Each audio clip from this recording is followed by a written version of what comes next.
교회에 들어오시다 보면 좀 주의가 변한 것을 발견하시는지요? 봄을 맞이하면서 아주 멋지고 우람한 소나무들이 곳곳에 심겨져 있습니다. 심는 모습을 봤더니 포클레인이 아주 생각보다 깊게 넓게 땅을 파더라고요. 그래서 이제 소나무를 심게 되는데, 그 이유는 굳어있는 땅, 또 오랫동안 그렇게 굳어있는 땅을 부드럽게 하기 위한 그런 이유가 있습니다. 그리고 이 뿌리를 잘 내릴 수 있도록 하기 위한 그런 목적이 있죠. 그냥 삽으로 대충 파서 심으면 되지 않는다고 해요. 그 아주 좋은 나무로 그렇게 심었다가는 죽인다고 해요. 그러니까 이게 기술이 있어야 되는구나 하는 생각을 했습니다. 아무렇게나 아무나 그렇게 심는 것이 아닌구나 하는 생각을 했습니다. 언젠가 바위에 아주 멋진 그림 같은 소나무가 있는 모습을 보았습니다. 안내하시는 분의 이제 설명에 따라서 그 가까이 가서 살펴봤습니다. 그런데 그냥 봐서는 바위 위에 소나무가 있는 거예요. 상상만 해도 멋진 그 광경 아닙니까? 그런데 가까이 가서 보니까요, 이 바위에 틈이 벌어졌어요. 그래서 그 틈에 뿌리를 이렇게 박아서 언뜻 보기에는 바위 위에 이렇게 소나무가 서 있는 그런 모양이었습니다. 그러니까 이 소나무는 바위에 뿌리를 내린 것이 아니라 바위 사이에 있는 흙에 뿌리를 내린 것이다, 이렇게 우리가 알 수가 있는 것이죠. 봄이 오면 저마다 시인이 됩니다.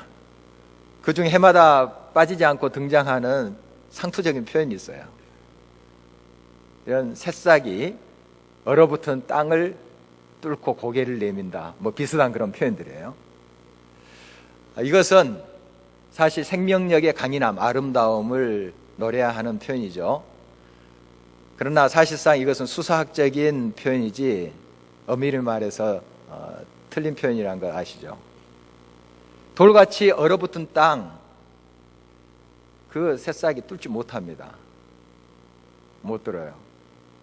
그 땅이 녹아서 몸을 풀었기 때문에 그래요. 그래서 그 싹이 튀어난 겁니다. 물론 그 생명의 힘이 얼마나 큰 것인지 우리가 또 알 수가 있지만, 땅이 그 모든 것들을 마련해 주었기 때문에 이 싹이 난다 하는 것도 알 수가 있습니다. 엄마가 몸을 풀었기 때문에 새 생명이 탄생하는 것이죠. 모든 생명은 그렇습니다. 딱딱한 돌 위에 그 자체에 뿌리를 내릴 수가 없어요. 생명을 잉태할 수 없습니다. 부드러운 곳에 생명이 싹을 틔우고 꽃을 피우는 것임을 우리가 알 수가 있습니다. 오늘 하나님께서 주신 말씀을 통해서 다시 한번 우리는 이루시고 이루시는 하나님, 내 삶 속에 약속하시는 하나님, 반드시 성취하시는 하나님인 것을 다시 한번 우리가 확신하면서 그 하나님의 이루시는 일을 준비하는 그릇을, 또 그 밭을 저희들이 마련했으면 하는 것입니다. 오늘 말씀의 배경은 하나님의 백성이 바벨론이라는 나라의 포로로 잡혀가고 또 각국으로 흩어져 수치를 당하고 아픔을 안고 사는 그 상황에서 에스겔 선지자를 통해서 선포된 말씀입니다. 하나님께서 에스겔 선지자를 통해서 각기 흩어져 있던 그곳에서 너희들을 불러 모으겠다 하는 약속이에요. 회복에 대한 약속입니다. 하나님은 반드시 회복하시는 분이십니다. 자기 이름을 위하여 이 일을 이루신다 하는 것입니다. 오늘 본문 말씀에 오니까 이건 너희들만을 위한 것이 아니다. 사실 너희들을 위한 게 아니다. 이 회복이라는 것은 나의 실추된 명예, 이름을 회복하기 위한 것이다. 이런 말씀을 주고 있습니다. 물론 우리를 사랑하기 때문에 우리를 고치시고 회복하시지만 하나님은 자기의 이름을 위하여 우리를 새롭게 하신다 하는 겁니다. 그러니까 우리는 하나님의 아들이라는, 딸이라는 이름표를 달고 살잖아요. 잠깐 이야기해 보면 알아요. 예수님을 믿는 사람인지 또 교회에 다니는 사람인지 금방 알게 돼요. 그래서 우리는 하나님의 아들, 딸이라는 이름표를 달고 사는 사람들이죠. 또 구체적으로 길가에 교회에 다니는 사람, 이런 이름표를 달고 살아요. 그런데 우리의 삶을 통해서 하나님의 이름이 실추될 수 있습니다. 세상 사람들이 이렇게 말하죠. 너 하나님 믿는다 하면서 너 삶이 그게 뭐야? 이런 이야기를 할 수 있죠. 하나님이 살아 계신 거냐? 이런 이야기를 할 수가 있습니다. 하나님은 이런 소리 참 듣기 싫어하세요. 그래서 자기의 명예를 회복하십니다. 자기 이름을 위하여 우리를 의의 길로 인도하십니다. 우리를 건져주신다는 거예요. 이건 필연적인 거예요. 하나님께서는 반드시 우리를 회복하십니다. 이것이 하나님의 마음이고 계획인 것이죠. 오늘 보면 말씀에 보면은 이스라엘 백성들이 지금 어떤 상황에 있는가 하는 것이 자세히 기록되어 있습니다. 황폐해졌다 하는 말이 계속 반복되고 있어요. 지금 그 상황이에요. 소망이 없는 것이죠. 우리 지난주에도 살펴봤지만 그 이스라엘 백성들, 하나님 백성의 이름은 황무지입니다. 하나님께 버림받은 자, 소망이 없는 거죠. 그 상황이에요. 그러나 하나님께서는 자기의 이름을 위하여 그 이름을 바꿔주겠다는 거예요. 실추된 자기의 명예를 회복하시겠다는 거예요. 바로 그 황폐한 땅이 에덴 동산 같게 하겠다.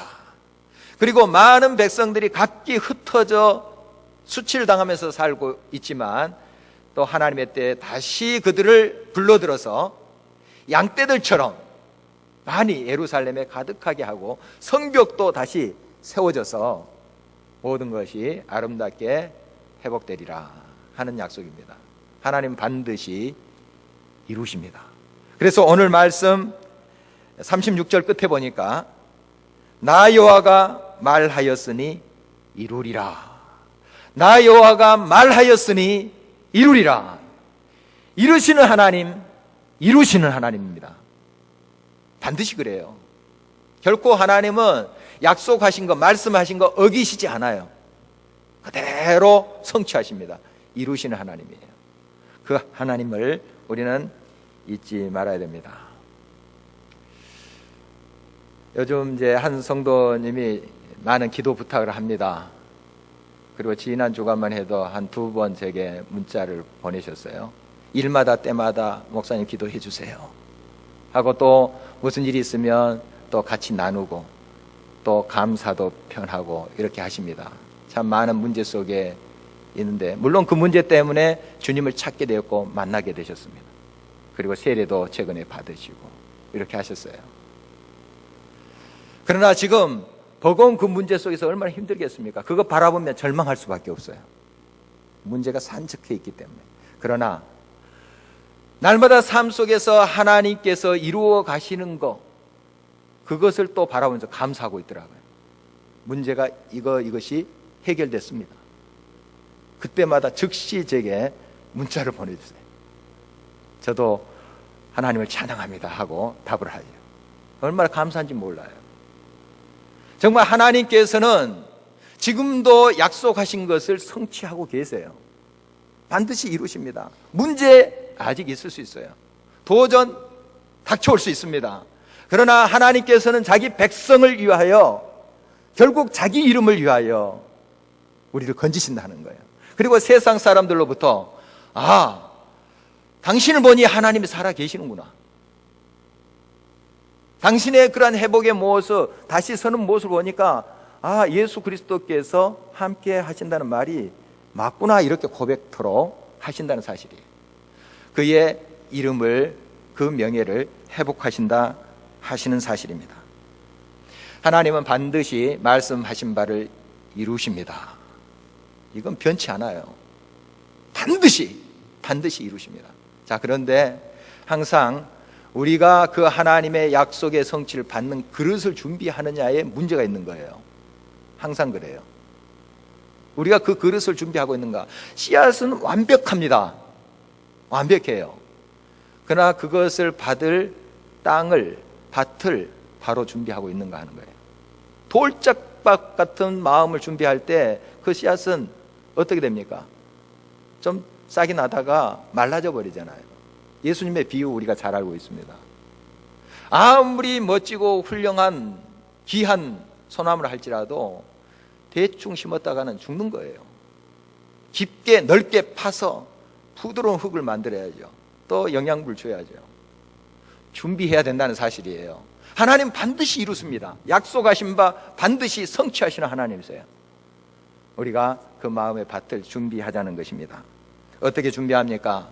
오늘 말씀해 보니까 맑은 물로 깨끗이 우리 마음을 씻어내야 된다 하는 것입니다. 우리 주님이 그렇게 하시겠다고 그래요. 그러니까 우리가 그 맑은 물로 깨끗이 씻겨내시도록 우리 자신을 드려야 된다는 거죠. 우리 자신을 드리면 주님이 맑은 물로 깨끗이 씻어 주십니다. 히브리서 말씀을 보면 이 맑은 물은 바로 예수 그리스도의 피를, 보혈을 의미하는 것이에요. 옛날 구약 시대에는 이 제물, 양, 소 같은 것을 잡아서 태워가지고 예배를 드렸어요.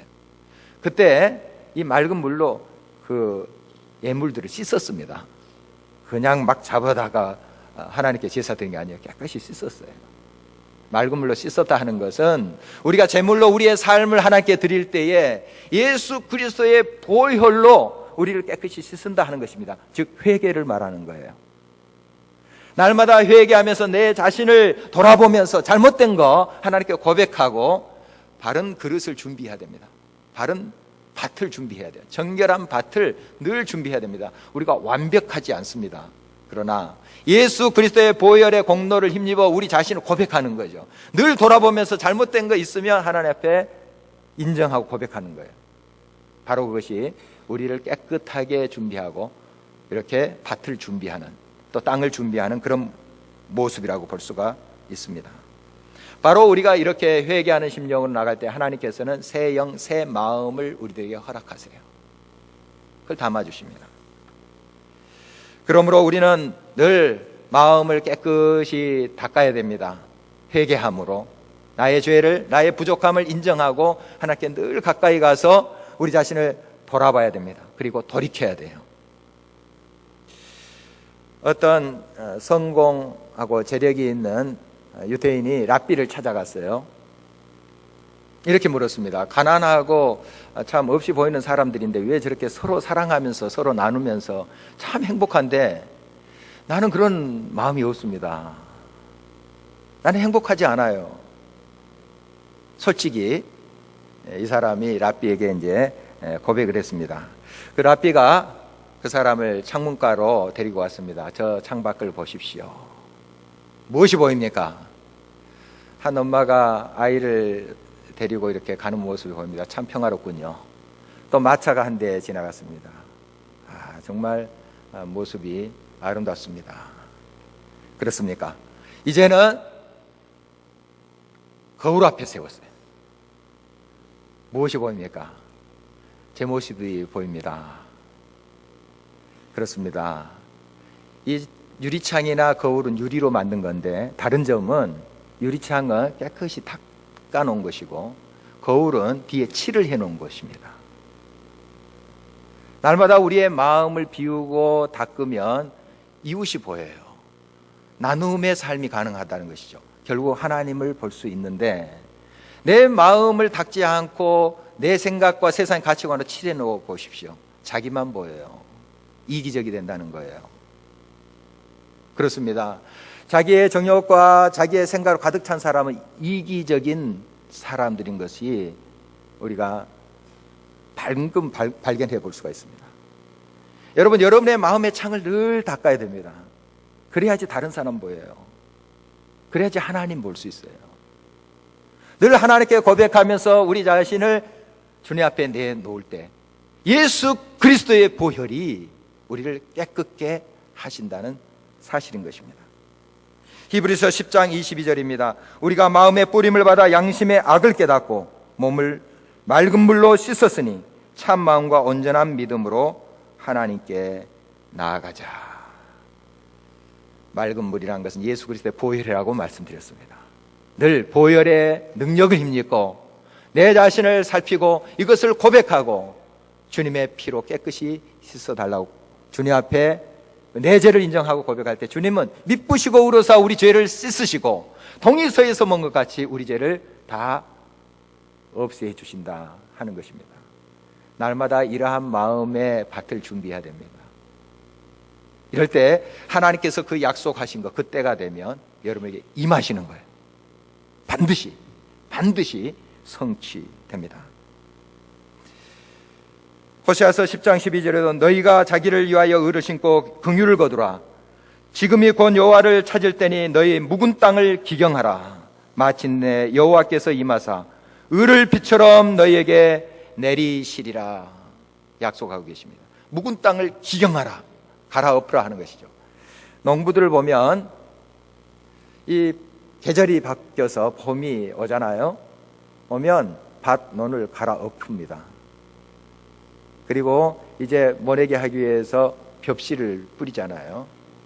그래서 이제 모판을 만들고 나중에 이제 모내기를 하게 되는데, 여러분 이런 준비 없이 그냥 벽시 아무데나 뿌리는 농부들 봤습니까? 아무리 종자가 좋고 건강한 벽시를 할지라도 잘 안 되죠. 다 준비합니다. 마찬가지예요. 여러분의 마음의 밭을 늘 새롭게 기경해야 됩니다. 기경해야 돼요. 우리도 모르게 우리의 마음이 굳어져 버려요. 내가 굳어져야지 결심 안 해도 그렇게 굳어져요. 그래서 늘 하나님 앞에 우리 자신을 열어 드리면서 내 마음의 밭을 일구어 놔야 됩니다. 그러면 하나님의 말씀에 씨앗이 떨어지면 발화가 되고 싹이 틔워지는 거예요. 꽃을 피우고 열매를 맺게 되는 것이 당연하지 않겠습니까? 여러분, 그러므로 항상 하나님 앞에 여러분 자신을 내어드리면서 여러분의 마음의 밭을 일구어야 됩니다. 부서뜨려야 돼요. 덩어리는 부서뜨려야 돼요. 영국의 그레이라는 시인의 그 시입니다. 부서진 것을 통해라는 제목인데요. 한번 제가 읽어보겠습니다. 부서진 대지에 곡식이 자라고 무르익습니다. 부서진 구름이 넓게 퍼져 신선한 비를 뿌립니다. 그 곡식이 우리의 양식이 되고 살아가는 모든 날들 속에서 부서진 것들에 의해 새로워집니다. 부서진 마음은 회개하는 마음, 주님은 결코 멸시하지 않으시니 뉘우침으로 부서진 것은 주님께서 기뻐하십니다. 우리의 주님께 귀중한 향기가 되는 것은 부서지고 회개하여 비어있는 마음입니다. 늘 하나님 앞에 여러분 자신을 보이면서 딱딱하게 굳어져 있는 거 갈아엎으시고 덩어리져 있는 거 부서뜨리십시오. 그렇게 밭을 일구는 거예요. 그런 땅을, 부드러운 땅을 예비하는 거예요. 그러면 하나님의 씨앗은 완벽합니다. 문제 없어요. 하나님의 소나무는 완벽합니다. 벌레 없어요. 우리가 그런 밭을 일구고 땅을 준비할 때 하나님은 반드시 우리의 삶 속에 역사하신다 하는 사실입니다. 부드러운 마음은 또한 새로운 것입니다. 늘 새로운 것입니다. 그리고 하나님의 영으로 가득 찬 것입니다. 오늘 너희들에게 새 영을 부어주겠다 말씀하십니다. 새로운 마음을 심어주겠다 말씀하십니다. 바로 하나님의 영으로 가득 차게 하겠다는 것입니다. 바로 이렇게 하나님의 영으로 충만한 삶은 말씀으로 가득 찬 삶을 의미하기도 합니다. 그러니까 우리가 성령에 충만하다, 하나님의 영으로 충만하다는 것은 하나님의 말씀으로 충만하다 하는 뜻입니다. 날마다 하나님의 말씀으로 채워진 삶, 하나님과 교제하면서 말씀으로 충만해져 있는 삶, 그것이 바로 부드러운 마음이에요. 우리가 의지적으로 세상적인 그러한 수양과 도덕으로 우리 마음이 일궈진 게 아니에요. 사실은 우리의 영은 하나님의 영이 우리의 삶 속에 와서 역사하실 때만이 부드러워질 수 있어요. 그러면 날마다 우리가 성령 충만한 삶, 말씀 충만한 삶이 돼야 돼요. 그 말씀 앞에 서면 우리는 하나님의 준비된 밭이 된다는 사실입니다. 그 말씀은 우리의 삶 속의 모든 어둠을 물리치는 말씀입니다. 계절이 바뀔 때마다 특히 이제 이 봄철에 심한 우울증과 함께 졸음이 오고 식곤증이 옵니다. 이러한 이제 식욕이 감퇴하고 특별히 이렇게 큰 우울감에 젖어 있는 병을 이제 SAD, SAD라고 한다고 합니다. 그런데 미국 국립정신건강연구소 노젠탈 박사의 치료법이 한때 굉장히 히트를 쳤습니다. 아주 간단해요. 아주 간단해요. 전등을 평소에 10배 정도 밝게 해놓는답니다. 해놓고 하루에 5시간씩. 그것만 째고 있는 거예요. 너무 간단하죠. 이거 모르니까 어려운 거지, 알면 아주 간단한 겁니다. 그러면 치료가 된대요. 치료가 된대요. 지금 얼마나 찬란한 봄이 왔습니까? 밝은 빛이 내리쬐고 있죠. 여러분, 아직까지 문을 열지 않고 있으며 여러분의 삶은 겨울로 가득 차 있는 것입니다. 밖으로 나가 보십시오. 햇빛을 쬐 보십시오. 태양을 가슴 가득히, 여러분 삶 가득히 받아들여 보십시오. 하나님께서 치유하십니다. 고치십니다. 역사하세요. 여러분, 태양보다 더 밝은 것이 있습니다. 말씀이에요. 시편 기자는 시편 119편 105절에 주의 말씀 내 길에 빛이니이다 고백하고 있습니다. 날마다 말씀 앞에, 그 찬란한 빛 앞에 나를 노출시켜 보십시오. 그 말씀이 고치세요. 그 말씀이 여러분의 딱딱한 마음의 밭을 일구십니다. 일구세요. 여러분의 딱딱하고 냉랭한 마음만 탓할 것이 아니에요. 여러분이 의지적으로 결단하면서 하나님의 도우심을 구하면서 날마다 하나님의 말씀을 사모하면서 그 말씀 앞에 서 보십시오. 말씀은 찬란한 빛으로 여러분의 모든 어둠을 물리치실 것입니다. 여러분의 굳은 마음을 일구어 내실 거예요.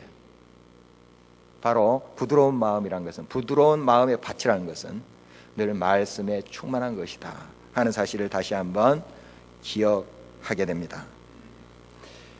부드러운 마음을 촉구하시는 하나님은 자신의 백성들과 관계 회복을 원하십니다. 멀리 떠났던 그들, 하나님의 뜻대로 살지 못하고 자기의 뜻대로 사는 그 인생들을 불러서 다시 한번 관계를 회복하기를 원하십니다. 그들이 하나님의 백성이 되고 하나님은 그들의 백성이 되기를 간절히 원하세요. 그러기 위해서는 우리의 삶의 중심축을 늘 하나님께로 열어드리고 하나님이 오시도록 해야 돼요. 지난번 주간에 새벽 기도회 때도 나눈 말씀이지만 우리가 주인의식을 갖자 하는 말을 많이 하잖아요. 교회에서도 많이 듣는 소리입니다. 주인의식을 갖자. 물론 그 말은 좀 변형이 되어서 교회를 손님처럼 왔다 갔다 하지 말고 우리 교회다 하는, 교회에 대한 애착을 갖고 섬기고 이런 마음을 갖자 하는 것으로, 그런 뜻으로 사용이 됩니다. 그러나 엄밀히 말하면 이 주인의식을 갖자 하는 말은 틀린 말이에요. 교회의 주인은 하나님밖에 없어요. 예수님만이 주인이에요. 우리는 청지기, 맡은 이들, 종이에요. 그래서 영어로 좀 표현하자면 이 주인됨, 주재권, 이것은 로드십이라 합니다. 로드는 주님 이런 뜻이거든요. 로드십. 이 로드십은 우리 하나님께만 사용하는 단어예요. 우리의 인생에, 우리 가정에, 이 공동체, 한국교회의 주인은 하나님밖에 없어요. 그 누가 그 자리 차지할 수 없는 거예요. 이 교회의 주인 하나님이세요. 우리 예수님이세요. 그분밖에 주인이 없어요. 우리는 청직입니다. 스튜어드십. 스튜어디스 여자분들. 남자분들 스튜어드십. 우리는 종의 청직입니다. 이 의식을 가져야 돼요. 내 인생의 주인은 하나님이시다. 이 의식. 주님이 나의 모든 중심에 역사하시고 함께 하시는 분이시다. 그 자리 주님께 항상 비켜드려야 됩니다. 내 인생, 내 주님 것처럼 행세하는 것, 내가 노드십을 갖고 있는 것이 아니에요. 그 잘못된 것입니다. 나는 청직입니다. 내 몸조차도 주님의 것이에요. 청지기의 의식을 가지고 이 몸 드려야 돼요. 내 자녀, 내 가정, 섬기는 공동체, 주님의 것이에요. 바로 이러한 마음을 준비하는 것이 부드러운 마음을 갖는 것입니다. 이런 토양을 준비해야 돼요. 나 중심의 모든 삶과 내가 주인 행세하는 그 모든 것은 돌같이 굳어져 있는 겁니다. 이걸 깨뜨려야 돼요. 주님 앞에 회개함으로 깨뜨리고 내 마음에 주님이 자장하셔서 내 삶을 이끌어 가시도록 하는 것. 여기에 하나님의 말씀이 뿌려지고 역사할 때 놀라운 일이 일어나지 않겠습니까? 하나님의 약속은 100% 이루어지는 것입니다. 여러분, 이렇게 우리의 마음밭을 준비하기를 간절히 바라는 것입니다. 또한 하나님께서는 반드시 말씀하신 것을 이루십니다. 확실히 이루세요. 그런데 오늘 말씀에 이런 도전을 주고 계십니다. 37절 말씀 한번 다시 주목해 보십니다. 주 여호와께서 이같이 말씀하셨느니라. 그래도 이스라엘 족속이 이같이 자기들에게 이루어 주시기를 내게 구하여야 할지라. 주님은 말씀하셨으니 이루십니다. 반드시 이루세요. 그러나 우리들에게 이루어 주기를 기도하라고 하는 거예요. 왜 이렇게 하실까? 그냥 이루어 주시면 되는데 이루어 주시기를 기도하라. 그래도 너희들이 기도하라. 이렇게 하시는 것은 우리가 모든 것이 성취되고 하나님의 역사, 기적이 일어납니다. 그러면 기도하는 사람은, 안 한 사람은 내가 한 줄 알아요. 내가 능력이 있어서, 내가 수완이 좋아서 그렇게 한 줄 알아요. 그리고 어떤 사람은 우연이다고 그래요. 우연히 그렇게 될 수도 있겠지. 그러나 기도한 사람은 알아요. 도저히 그 형편 속에서, 그 한패한 상황 속에서 어떤 방법도 없어요. 어떤 소망도 없어요. 오직 하나님밖에 없어요, 소망이. 기도하면서 그걸 발견해요. 그래서 그 하나님 꼭 붙잡는 사람은 그 하나님의 약속대로 성취되는 날 하나님께 영광 돌려요. 내가 한 것이 아니군요. 우연이 아닙니다. 나의 부르짖음을 주님께서 응답해 주셨습니다. 주님이 하셨습니다. 이렇게 고백하게 되는 거예요. 여러분의 삶 속에 구체적으로 하나님 앞에 기도하세요. 부르짖으세요. 하나님은 약속하신 것을 반드시 성취하십니다. 부드러운 마음을 준비하십시오. 날마다 여러분의 삶을 닦으십시오. 마음을, 심령을 예수 그리스도의 보혈을 의지하면서 닦으세요. 보입니다. 형제 자매가 보여요. 주님이 보여요. 그리고 날마다 새롭게 갈아엎으세요. 나도 모르게 굳어져 있는 그 땅, 그 밭을 갈아엎으세요. 부서뜨리세요. 주님께서 역사하십니다. 말씀으로, 성령으로 늘 충만할 때 여러분의 삶을 고치세요. 이런 마음의 부드러운 밭을 준비하여서 이 봄, 찬란한 봄에 또 하나님께서 약속하신 생명의 씨앗들이 싹을 틔우고 꽃을 피우고 열매 맺는 인생, 또 이 교회 되시기를 주의 이름으로 축원합니다.